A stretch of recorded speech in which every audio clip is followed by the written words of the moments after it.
Hello, welcome, Cabbage here. So this will be the third in a series of videos where I talk about top max lux, and then this will be for expert players, where I talk about impossible and colossal monsters. For most players, these are not really going to be an option, although we're getting more and more of the older impossible quests in the library, and those are very doable, I would say. So maybe even advanced players could go through and then get some of those impossible max lux. But anyway, we're going to use the website, the Game With website, instead of the actual game itself, just because they group together the impossible quests, so it's easy to look at. And then, just for a quick summary, ahead of time, the series that I feel that are the most worth getting the monsters and making those max lux are going to be the original Impossible series, and then Colossal series 1 and 2. Lots of good monsters in all of those. So you can just concentrate on those and be done with it, and that would see you through a lot, I think. But yeah, and then I'm only going to be covering the series that are completed right now. So the current Impossible with Taishakuten and stuff, I won't be covering those. And then the Colossal series that we're in the middle of, with like, what was it, Armageddon, Ragnarok, won't be covering those either. But everything before that I will be talking about.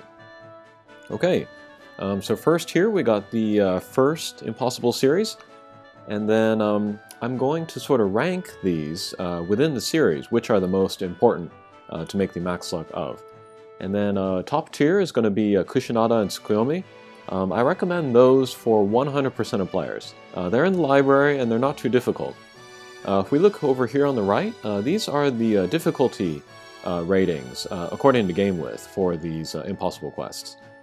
So yeah, 5, not that high.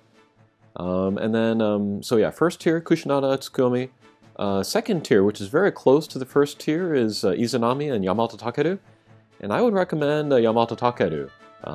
He's got a really good bump combo and a good strike shot. He is difficult though, so maybe give him a try in the library and see how that goes. And then bottom tier is IZANAGI. I can't really recommend him. Not even his Kai version. So yeah, that was Series 1. And next up, this is Series 2 of the Impossibles, and this might be my most favorite of all of the Impossible series.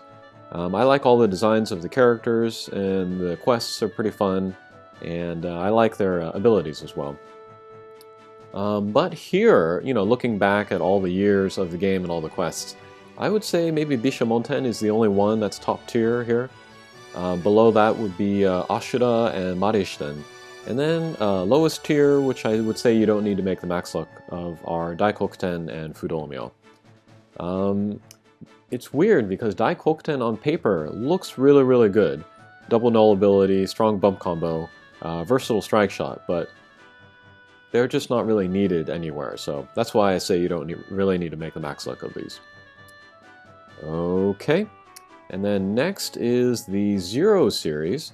And this one is pretty strong, actually. I feel like from a design standpoint, it's too bad because they're just recycling old characters, but there's some good monsters in here. I guess the top tier one, I would say, is Yamato Takeru Zero. He's very versatile with his Pierce and Double Null, and his Slayers. And then below that, I would say, are Kushinada Zero and Tsukuyomi Zero. They both have no blocks, so they're kind of unique among Impossible monsters. If you had to pick one of those two, I would say Kushinada Zero. And then lowest tier, which you don't need to make the max luck of, are Izanami Zero and Izanagi Zero. Okay, then next up we have the War God series, the anime Impossibles. And none of these guys are really necessary, unfortunately. You can definitely get through the game without them. And that's kind of a good thing to keep in mind, because all of these quests kind of take a long time to get through. So to make these max lucks would be a lot of work. I am going to be making the max lux of Nirvana and Akasha, so I'll put them in the middle tier, just because I enjoy playing their quests, and then I think they would be fun to play with. The other three, not so much. Okay, and then we have the Prisoner series, and this one's pretty good. I would say Kain and Brutus are the top tier monsters of this series. Kain is versatile with the Pierce and Double Null, and good speed, and so that's a good kind of a support max luck to have. And then Brutus is pretty strong. Double null ability, but with a 12-turn strike shot, which can give her basically null everything. And then a strong bump combo, and yeah, she's pretty good. Difficult quest, however. The other three, they all kind of, they sort of duplicate abilities of other monsters. Like RYOFU, he's just a bounce with a null damage wall. There's lots of easier quests to make the max look of that. Devadatta is Pierce with Minesweeper null warp. Tsukuyomi also has that. Tsukuyomi is easier to make, she's in the library, she can also go to Eden. So I feel like Devadatta is very low priority. And Judas, we have Tsukuyomi 0, who's another bounce with Minesweeper. Also with a Slayer, and then also with the null block on top. So yeah, I think Tsukuyomi 0 is better than Judas. Although, these characters just came out, so there may be more quests in the future where they're better. But for now, just Kain and Brutus, I would say. Okay, then we got the Kai series. I recommend getting all of these if you can. I have other videos talking about those. Alright, then let's look at the Colossal quests. And yeah, pretty much all of these monsters are good, so if you can, you know, make the max look of them all. But if I had to pick the two top ones, they would be Eden and Nirai Kanai. Eden is great because max looks with a Pierce, null gravity barrier, blast bomb combo, super good. And then also Pierce, null damage wall, blast bomb combo, super good.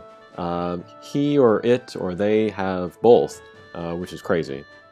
And then Nirai Kanai has very, very high stats, really good double null, strong bump, strong strike shot. He's basically like a Hatcher monster as a drop monster. So they're top tier.